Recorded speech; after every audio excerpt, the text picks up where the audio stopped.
too many, unfortunately, you cannot keep up. But this is this is the world that it's come to right now. It's come to us having to worry about where we're going, what we're doing, how we're getting there, where are the exits at, how many people are traveling. Does anybody have some mace, some brass knuckles? Because I'm not a gun owner. I am not a fan of guns. I will learn how to use a gun, and I will learn, the gun safety, but I don't personally want a gun in my house, and I'm not going to be, shooting any deers or anything. I just think it is important to know how to use one, especially if you're lucky enough to maybe get the gun from the shooter. I'm just saying. But I'm saying I'm not a gun person. I do not own guns. I am not a gun promoter. I honestly feel like if you're not law enforcement, you really shouldn't have them at all. But maybe even teach gun safety to your kids. You don't have to have a physical gun to teach gun safety. You can show videos. You can attend police academy classes, not like, what I'm saying, like where they do those classes for young kids and teach about gun safety and drug violence and all that stuff. Those things, maybe they should teach it and show the kids, and so they can at least have an idea. But my point is that this video is something that should be shown. I feel like it should be shown at schools. I feel like when they have that first big assembly of the school year, or when they have fire drills. I mean, honestly, if you think about it, this video is like a fire drill, right? Because the fire drill is because fires happen, right? Fires happen every single day. They are out there. They can happen from anywhere. You can have electrical fire. You can have kids smoking in the bathroom. You could have maybe a cooking class and something goes wrong. A fire can happen anywhere. So why do you do fire drills? Are we going to be afraid to go somewhere because it's going to catch on fire? No, you do the fire drill because there is a chance the school can go on fire. I feel like the odds of the school going on fire are lower now than a school shooting. But the bottom line is it can happen. That is what parents need to understand. School shootings can and more than likely will continue to happen until some type of gun control is put out there, and until, this man is either out of office, or he cares about kids losing lives, or it's his kid, his nephew, son, brothers, cousins, aunts, uncles, child. He won't acknowledge the issue that's going on in this world. And then we also want to talk about how they're deranged and how they were crazy, and how, these are not people who are just shooting. There's something wrong with them. It doesn't matter. The bottom line is that we're not talking to our children. And also, you know what else? There are a lot of parents in denial about their kids. And I get it. As a mom, I wouldn't want to know that my kid is, missing a few screws. I don't mean it that way. I'm just, this is my podcast. That's just what I'm saying. My kid maybe has schizophrenia or bipolar or any of those things, any of those brain disorders that unfortunately you cannot function and think properly without either some, medical assistance or, without some prescription. I think a lot of parents are in denial, and we don't want to put our kids on medication. And I'm actually all for it. I am a believer in holistic therapy. I feel like if it's something that can be done, do it. If you don't have to put your child on a prescription or on a drug that they can get addicted to or can't function without, or become a zombie-like, as some of them say, I'm all for it. But I also need parents to be realistic. If you have tried those things, if you have done your research and you have contacted, nurses, and you've gone to classes and you've gone to researches and you've done things and you really have tried everything, and you're still noticing there still isn't a change.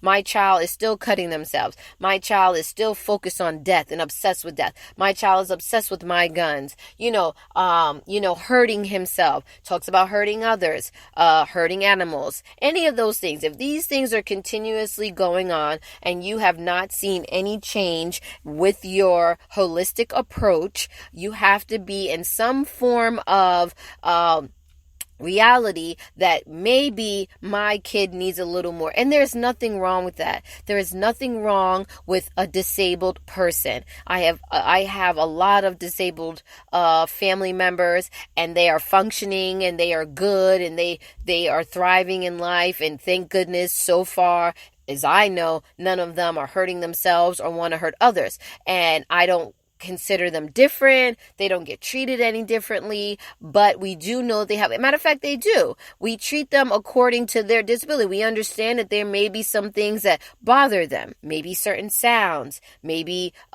certain tones, maybe certain textures. These are things that we acknowledge bothers them, and we adjust ourselves, because I do think you should adjust yourself, but we are also realistic about whatever their issue is. You understand what I'm saying? And as a parent, I get it. It can be hard that, you don't want this to be your kid, or this may be too difficult for you. But guess what? That is the job of a parent.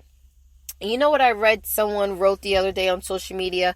Parents are always talking about, I will die for my child. I will die. I will give my life for my child, which is fine, because there is no greater love than the love of a parent and a child. We know we can't, I'm talking about good parents, okay? I want to make sure, because sometimes I get comments about, well, what about this? I'm not talking about abusive parents. I'm not talking about addicts. I'm not talking about some of the things in between. I'm just talking about your everyday parent. There is no greater love than being a parent, because it is selfless. Like, without me, there is no you. You understand what I'm saying? Like, I created you. I wanted you. And this is not just for birth parents, because you don't have to adopt. You don't have to do that. So what I'm saying is, you are a reflection of me, and you can't love anybody more than the person you feel reflects you the most. Okay? But how about we start living for our children? Instead of talking about how we're going to die for them, how about we live for them? I read that on Facebook the other day, and I said, that is so true. I don't know, they might have read it somewhere too, but I have actually never seen that. So it really said something to me, because I was like, do you live for your children? And this is not just about the shooting. Do you wake up every morning excited to start your day? Are you in an unhappy relationship? Are you at the job that you like? Are you taking care of yourself health-wise? Are you motivated? Do your kids see your motivation? Are you spending time with your children? Hell, are you spending time by yourself? Are you spending some quality time with your friends? Are you spending some time with your significant other? Are you taking a break so that you're not stressed? And if you are stressed, are you doing your best to de-stress? Listen, I'm stressed. Life is stressful. Life is stressful. But it can't happen all the time. Sometimes I'm just like, I don't know where I start and I begin. But am I showing my kids? Am I being proactive? And so for me, showing your kids this video, having an honest conversation with your children about the effects of losing a loved one tragically like this, the effects of losing a family member or a loved one to drugs, to school shootings, to drunk driving, to texting and driving, to an argument that ends bad. Are we being honest with our children about these things? Are we proactively letting them know, hey, this is life? These are the things that can have and probably will happen throughout your life. And if you're lucky enough to live to 80, 90, you're going to have a ton of these stories, because 3 decades plus I've been on this earth, and I already have a list of things. I had a friend that died from a gunshot growing up. It wasn't a school shooting. He shot his brother by accident. They found the father's gun in a shoebox and they played with it, and he shot his brother by accident. And I was like, I must have been maybe 4th grade when I went to that funeral. That was my first funeral of a friend and another child. That was my first one, and that was a shooting. I went to the funeral of a little baby that fell out a window. A 2-year-old fell out a window of an apartment building.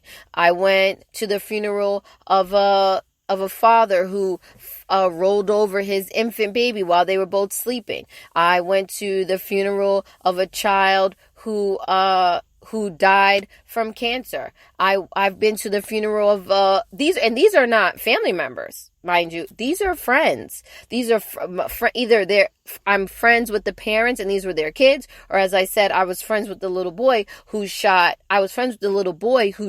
his brother, his baby brother, by accident. These are things that happen in life. These are things that have happened already in my life. I've been to a funeral of someone who's killed themselves.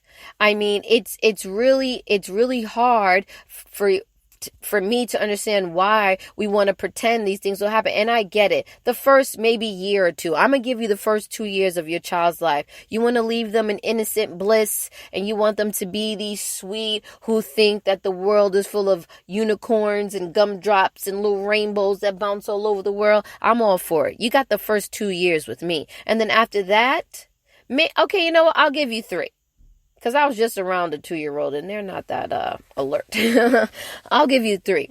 The first 3 years, let them live in gumdrop and candy world. But after that, we have to start having conversations. To me, it's no different. How early do you start teaching your kids about somebody touching them? I mean, I was doing that the minute my child even started looking like she was understanding my words. Okay? No one touches your private area. And we don't call it, now that my kids are older, we say things like vajay, vajayjay, kulu, kitty, things like that. But when they were little, there was no kitty, there was no gumdrop, there was no my little area. It's a vagina. Because that's also something other parents that I've noticed parents do. They give our little things some nicknames and your child don't know what is what. No, it's your vagina. And no one can touch your vagina. If someone touches your vagina, I need you to talk to mommy. That's really what you have to say to your kids. Not if somebody touches your little kitty, somebody touch your little kulu, somebody touch your little nunu, your little play. No, what the fuck? No, it's a vagina. If somebody touches the vagina, you come to mom, you come to dad, and that's it. That's it. It's real simple. So how early are you teaching them? Are you telling me that you're not teaching your kids about people touching them? And not just your breast. Your breast. This right here is a breast. If it's a girl, if it's a boy, your chest. Is someone touching your chest? Is someone touching your butt? Someone touching your butthole? You understand what I'm saying? Your thigh. They need to know what the body parts are. They need to know what is okay and what isn't okay. And they need to hear it straightforward, not around the bush, not up and down, not a Cinderella and Jasmine story. No, straightforward, to the point. This is okay. This is okay. This is not okay. You understand what I'm saying? So school shootings, not okay. If you hear shots, follow the teacher's directions, especially if they're this age. Follow teacher's directions. Play dead. Lay down. Be quiet. Hide in a corner. Don't go looking for nobody. Don't go looking for the teacher. Don't go looking for help. Someone will call you out. Fire department, call out. Police, call out. If you hear that. And even if you, and make sure, because I'm sure these shooters is going to start getting smart. They might start doing dumb shit like that, saying they the police and they really not. But, and man in uniform. And then nowadays you can't even say that, because I was just hearing about the guy who ordered all the cop shit. He had the suit, everything, and pulled some woman over and then raped her. When I tell you, and obviously it's not getting crazy. This will not be the first time somebody pretended to be law enforcement, right? This is not the first time there has been a school shooting. There was one back in the 1800s that I was reading as I'm reading about all the different school shootings and all the things that's going on. But obviously it's just a lot more frequent. Definitely wasn't happening, It wasn't happening every 6 months back in the 1800s, but it did happen. It did happen. And the thing is that I don't know. I don't know what's going on. I honestly, I wish, I feel like I feel like there was a